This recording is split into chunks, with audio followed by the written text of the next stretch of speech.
નમસ્તે વિદ્યાર્થી મિત્રો, આજે આપણે જોવાના છે પીચ ફેક્ટર, એનું ઇક્વેશન અને એનું પ્રૂફ કે ભાઈ પીચ ફેક્ટર કોને કહેવાય. અને આપણે જો તમને અલ્ટરનેટરનું EMF ઇક્વેશન યાદ હોય તો એની અંદર આપણે 4.44 કેસી કેડી લખતા હોઈએ છીએ. એમાં જે કેસી છે એ આપણું કોઇલ સ્પાન ફેક્ટર અથવા જેને પીચ ફેક્ટર તરીકે પણ ઓળખવામાં આવે છે.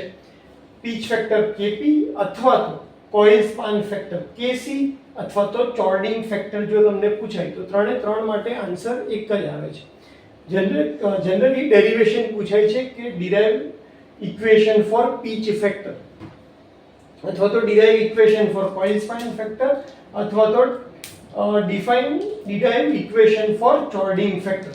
ત્રણે ત્રણ એક જ વસ્તુ છે. સૌથી પહેલા આને આપણે સમજીએ. કોઇલ સ્પાન એટલે શું? કોઇલ સ્પાન એટલે કે તમારી જે કોઇલ છે એના બંને કંડક્ટર વચ્ચેનું જે ડિસ્ટન્સ છે એ. તો ઇલેક્ટ્રિકલી આપણે બંને વચ્ચેનું ડિસ્ટન્સ કેટલું રાખવા ટ્રાય કરીએ છીએ? 180 ડિગ્રી. 180 ડિગ્રી ડિસ્ટન્સ રાખવાની પાછળનું રીઝન, લોજિકલ રીઝન એ છે કે એના લીધે બંને કંડક્ટર એકબીજા કરતા ઓપોઝિટ પોલની અંડરમાં હશે. એટલે કે આ નોર્થ પોલની અંડરમાં હોય. જો તમે આ બંને વચ્ચેનું ડિસ્ટન્સ 180 ડિગ્રી રાખો તો આ જે છે એ કંડક્ટર સાઉથ પોલની અંડરમાં હશે.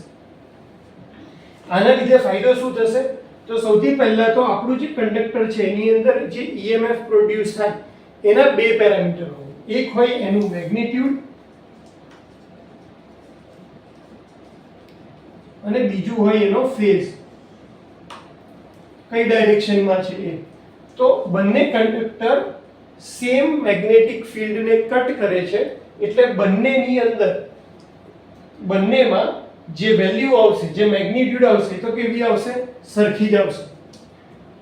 પણ જો તમે બંનેને નોર્થ પોલની અંડરમાં કરી દો તો બંનેના વોલ્ટેજ કેવા થઈ જશે? સેમ ડાયરેક્શનમાં. અને એટલા માટે આ અને આ બંને વોલ્ટેજ એકબીજાને કેન્સલ આઉટ કરી દેશે. આપણે બંને આખો વોલ્ટેજ કોઇલની બહાર જોતો હોય તો આ જો અંદરની બાજુમાં વોલ્ટેજ પ્રોડ્યુસ થતો હોય તો આ વોલ્ટેજ ક્યાં થવો જોઈએ? બહારની બાજુ આવતો હોવો જોઈએ. તો આ બંને છેડા વચ્ચે મને જે વોલ્ટેજ મળશે એ બંનેનો સરવાળો મળશે.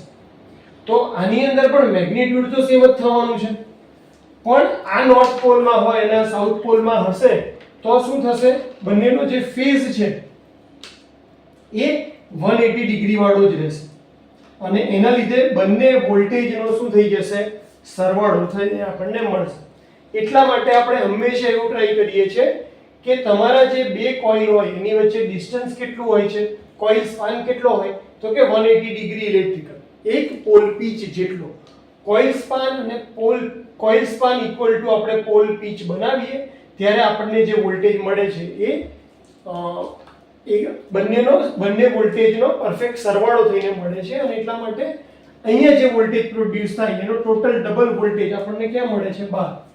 એટલે જો આ પહેલા કેસમાં વાત કરું કે જ્યારે આપણું જે કોઇલ સ્પાન છે એ 180 ડિગ્રી ઇલેક્ટ્રિકલ છે, અહીંયા પ્રોડ્યુસ થતો વોલ્ટેજ છે ES, અહીંયા વોલ્ટેજ પ્રોડ્યુસ થાય છે એ છે ES, બંને વચ્ચે 180 ડિગ્રી ઇલેક્ટ્રિકલ છે. તો શું થશે કે ભાઈ પહેલા કંડક્ટરનો વોલ્ટેજ કેટલો પ્રોડ્યુસ થયો? તો કે ES. કોઇલના બીજા કંડક્ટરનો વોલ્ટેજ કેટલો પ્રોડ્યુસ થશે? તો એ પણ થશે ES. અને એનો ફેઝ ક્યાં હશે? તો કે 180 ડિગ્રી. 180 ડિગ્રી એટલે કેવી લાઈન આવશે? સ્ટ્રેટ લાઈન જ આવશે. એટલે આ પહેલા કંડક્ટરનો EMF, આ બીજા કંડક્ટરનો EMF, બંને કંડક્ટર કોના છે? એક જ કોઇલના. આપણે એક કોઇલની વાત કરી રહ્યા છીએ. તો આ કંડક્ટરનો EMF પણ ES, બંને જે વોલ્ટેજ છે એ સેમ જ ડાયરેક્શનમાં છે. એટલા માટે ટોટલ વોલ્ટેજ એટલે કે arithmetic sum of induced EMF per coil એ કેટલો થઈ જશે? 2ES.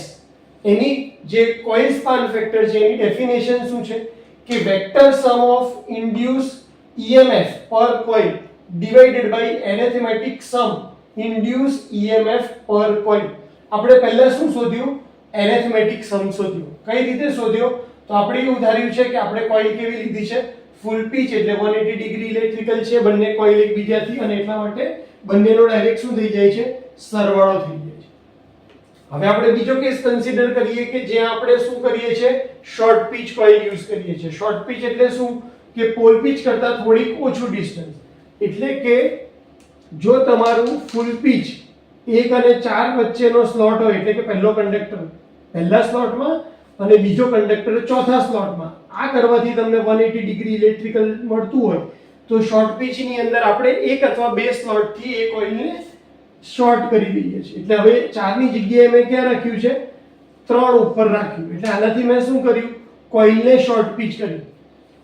તો પહેલા જે ડિસ્ટન્સ 180 ડિગ્રી મળતું હતું મને, હવે ડિસ્ટન્સ કેટલું થઈ ગયું? 150 ડિગ્રી.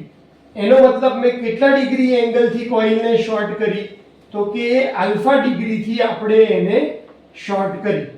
તો આલ્ફા ડિગ્રી કઈ રીતે મળશે? તો આલ્ફા ડિગ્રી મળશે 180 degree minus actual coil span. તમે અત્યારે કેટલો કરી દીધો એક્ચ્યુઅલ કોઇલ સ્પાન? તો કે 150 ડિગ્રી. તો આલ્ફા ડિગ્રીની વેલ્યુ તમને મળી ગઈ 30 ડિગ્રી ઇલેક્ટ્રિકલ.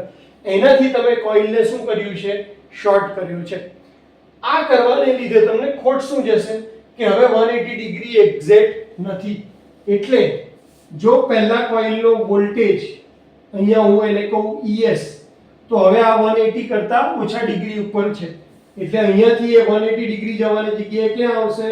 થોડાક ઓછા એંગલ ઉપર આવશે. અને એંગલ કેટલો હશે? તો એ એંગલ હશે આલ્ફા. હવે જો આલ્ફા એંગલ હોય, આ તમારા પહેલાનો વોલ્ટેજ, આ તમારો બીજાનો વોલ્ટેજ, હવે આ સીધો એડ થઈ શકશે નહીં. જેવું આપણે ફૂલ પીચ કોઇલમાં કર્યું હતું એવું. શોર્ટ પીચ કોઇલની અંદર પહેલો વોલ્ટેજ અહીંયા અને બીજો વોલ્ટેજ અહીંયા. તો તમારો ટોટલ વોલ્ટેજ શોધવો હોય તો એ કેટલો આવશે? આ લાઈન. આપણે એને નંબર આપી દઈએ O, અહીંયા આપી દઈએ A, અહીંયા આપી દઈએ C. તો આપણો ટોટલ ઇન્ડ્યુસ વોલ્ટેજ કેટલો થઈ જશે? OC. જે શું હશે? Vector sum of induce EMF per coil. તો આપણે શોધવાનું શું છે? OC. તો ડાયરેક્ટ OC નહીં શોધી શકીએ એટલે આપણે આ એક જે ટ્રાયેંગલ જેવું દેખાય છે એને બે 90 ડિગ્રી વાળા ટ્રાયેંગલમાં કન્વર્ટ કરી દીધું. એટલે હવે શું થઈ જશે? અહીંયા 90 ડિગ્રી બની ગયું અને અહીંયા 90 ડિગ્રી બની ગયું. આ એંગલ આલ્ફા હોય તો આને બે ભાગમાં ડિવાઈડ કર્યું છે એટલે આ એંગલ પણ કેટલો થઈ જશે? Alpha by 2. અને આ એંગલ પણ કેટલો થઈ જશે? Alpha by 2. મારે શોધવું શું છે? તો મારે શોધવું છે, અહીંયા ધારો કે આપણે નામ આપી દઈએ B. તો મારે શોધવું છે OC. OC ની વેલ્યુ કેટલી છે? તો OC OB વત્તા BC. હવે OB અને BC આપણે ઇક્વલી ડિવાઈડ કર્યા છે એટલે આ અને આ પોર્શન સરખા જ છે OB અને BC. એટલે હું લખી શકું કે OC 2 ટાઈમ્સ OB. કેટલા? 2 ટાઈમ્સ, કારણ કે 1 અને 2 2 ટાઈમ્સ.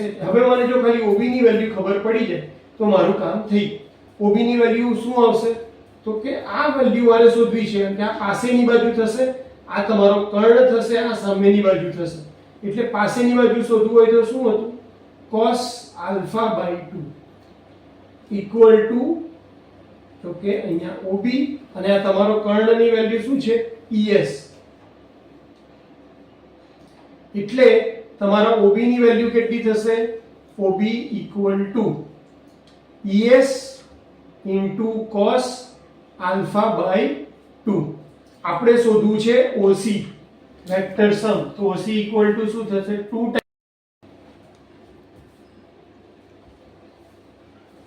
OC equal to શું થશે? 2 times OB. જ્યાં OB શું છે? ES cos alpha by 2. એટલે OC equal to 2 ES cos alpha by 2. આ વેલ્યુ આપણને મળી. કોના માટે? OC માટે. કદાચ તમને એવું થાય કે મારે બીજી રીત કોઈ વાપરવી છે તો શું થશે? અહીંયા પણ સેમ વસ્તુ થશે. cos alpha by 2 આ તમારો કર્ણ છે જેની વેલ્યુ શું છે? ES. તો cos alpha by 2 equal to અહીંયા હું લખી દઉં છું BC. cos alpha by 2 equal to તો એ વેલ્યુ થશે BC divided by ES. એટલે ES into cos alpha by 2 equal to BC. તો એ વેલ્યુ પણ તમે અહીંયા મૂકી દો OB plus BC માં તો પણ આ જ વેલ્યુ આવશે 2 times ES into cos alpha by 2. હવે આપણો જે કોઇલ સ્પાન ફેક્ટર છે જેને આપણે KC અથવા KP તરીકે ઓળખીએ છીએ, તો એ શું કહે છે કે જ્યારે તમે શોર્ટ પીચ કોઇલ વાપરો ત્યારે કેટલો વોલ્ટેજ પ્રોડ્યુસ થયો? કોના કમ્પેરિઝનમાં? જ્યારે તમે ફૂલ પીચ વાપરો કોઇલ ત્યારે. તો ફૂલ પીચ વાપરીએ ત્યારે તો આપણને ખબર છે કેટલું છે? 2 ટાઈમ્સ ES અને શોર્ટ પીચ વાપરો ત્યારે કેટલી થશે તો કે 2 times ES cos alpha by 2. તો 2 times ES 2 times ES cancel out, તો કોઇલ સ્પાન ફેક્ટર KC અથવા આપણે KP પીચ ફેક્ટર જેને કહીએ એની ફોર્મ્યુલા શું આવશે તો કે cos alpha by 2. અને આ વેલ્યુ હંમેશા કેટલી હશે 1 કરતા કેવી હશે ઓછી હશે કોઇલ સ્પાનની વેલ્યુ, કારણ કે અહીંયા તમે ફોર્મ્યુલામાં જોઈ શકો છો કે ભાઈ એરિથમેટિક સમમાં કેટલી વેલ્યુ આવી છે 2 ટાઈમ્સ આવે છે, એના કરતા અહીંયા વેલ્યુ કેવી છે ઓછી, એટલે ઉપર ઓછી વેલ્યુ છે નીચે વધારે છે એટલે ઓબ્વિયસલી કોઇલ સ્પાનની વેલ્યુ હંમેશા 1 કરતા ઓછી આવશે. અને આ શું સજેસ્ટ કરે છે આપણે અલ્ટરનેટર EMF નું અલ્ટરનેટર ઇક્વેશનમાં કેમ એને લેવું પડે છે, કારણ કે તમે જો ફૂલ પીચ કોઇલ વાપરો તો જ વધારે વોલ્ટેજ પ્રોડ્યુસ થવાનો છે, પણ હકીકતમાં આપણે કોઈ દિવસ ફૂલ પીચ યુઝ કરતા નથી. શોર્ટ પીચ કોઇલના ઘણા બધા એડવાન્ટેજ છે જે આપણે ડિસ્કસ પણ કર્યા કે એનાથી EMF સારો મળે છે, EMF જે છે એ સાઇનોસોઇડલ મળે છે, હાર્મોનિક્સ ઓછા મળે છે, એફિશિયન્સી વધારે છે, કોપરમાં સેવિંગ થાય છે, એટલા માટે આપણે શોર્ટ પીચ જ યુઝ કરીએ છીએ. તો આ શોર્ટ પીચ કોઇલ યુઝ કરવાને લીધે EMF માં જે ઘટાડો થાય છે એને આપણે KC ફેક્ટર થી દેખાડીએ છીએ, અને એટલા માટે આ KC ફેક્ટરને આપણે ક્યાં લઈએ છીએ અલ્ટરનેટરના EMF ઇક્વેશનની અંદર પણ લઈએ છીએ, અને એના માટેનું આ આખું ડેરિવેશન છે. તો ડેરિવેશનમાં તમારે શું લખવાનું છે કે ભાઈ પીચ ફેક્ટર અથવા કોઇલ સ્પાન ફેક્ટર કોને કહેવાય તો કે એ શું છે તો કે રેશિયો છે કોનો vector sum of induce EMF per coil divided by arithmetic sum of induce EMF per coil. એટલે કે ફૂલ પીચની કમ્પેરિઝનમાં જો તમે શોર્ટ પીચ કોઇલ યુઝ કરશો તો તમારા વોલ્ટેજમાં કેટલો ઘટાડો થશે એ આપણે આ ફેક્ટર દ્વારા દેખાડીએ છીએ. હોપ કે તમને આ આખો જે પ્રૂફ છે પીચ ફેક્ટરનું એ ખ્યાલ આવી ગયો હશે કે ક્યાંથી શરૂઆત કરવાની છે, કઈ રીતે આપણે કોઇલને શોર્ટ પીચ અને ફૂલ પીચ તરીકે લીધી, એના ઉપરથી એનું ડેરિવેશન કર્યું, આ બધું તમને ખ્યાલ આવી ગયો હશે. તો તમારો ટાઈમ આપવા માટે અને મને શાંતિથી સાંભળવા માટે થેન્ક યુ સો મચ.